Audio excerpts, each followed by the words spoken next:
Hello बच्चों, चलिए प्रश्न को पढ़ते हैं। रासायनिक अभिक्रिया की सक्रियण ऊर्जा को निर्धारित किया जा सकता है। दिए गए विकल्प में क्या करना है? सही विकल्प का चुनाव करना है। तो चलिए बच्चों देखते हैं मुख्य अवधारणा। मुख्य अवधारणा देखिए बच्चों, एक समीकरण होता है। क्या होता है? ये होता है लॉग लॉग K2/K1 बराबर ई ए बटे बटे 2.303 आर आर ब्रैकेट में 1/T1 माइनस 1/T2।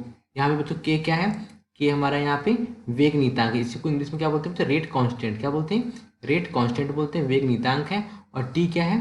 टी हमारा यहाँ पे ताप है। और ये क्या है?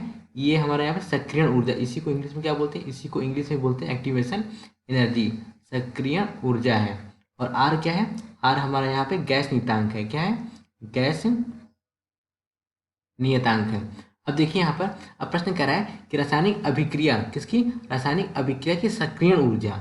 सक्रियण ऊर्जा यानी कि ये का मान हमें यहाँ पे को निर्धारित किया जा सकता है। हम कैसे निर्धारित कर सकते हैं? देखिए यहाँ पे हमारा जो K1 क्या है बच्चों? K1 हमारा वेग नियतांक है। इसके लिए टेम्परेचर क्या दिया? T1 दिया हुआ है। ताप कितना दिया हुआ है?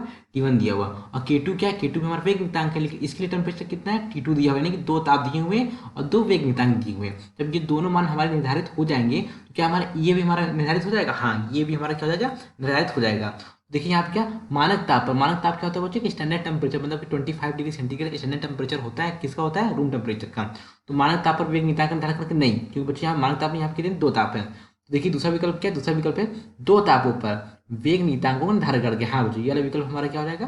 सही हो जाएगा। अब देखिए इस वाले जो हमारे ये समीकरण ये आए कैसे? ये क्या होता है बच्चों? आर्हीनियस समीकरण। क्या होता है? आर्हीनियस आर्हीनियस समीकरण। आर्हीनियस समीकरण क्या होता है? के बराबर ए ई की घात माइनस ई ए बटे आर टी। ये क्या आ गया? ये हमारा आ गया आर्हीनियस समीकरण। अब ये समझिएगा कि इसी समीकरण से हमने क्या किया? ये वाला समीकरण हमने बनाया हुआ है। तो इसी समीकरण की उत्पत्ति कहाँ हुई है? इस वाले समीकरण की उत्पत्ति किसकी? आर्हीनियस समीकरण से हुई है। तो ये इस आर्हीनियस समीकरण से हमने ये वाला हमने समीकरण बनाया हुआ है। तो उसमें कौन सा विकल्प सही हो जाएगा? विकल्प बी, 2 तापों पर वेग नियतांकों को निर्धारण करके, है ना? करके विकल्प बी हमारा सही उत्तर है। आशा करते हैं आपको समझ आया होगा। धन्यवाद।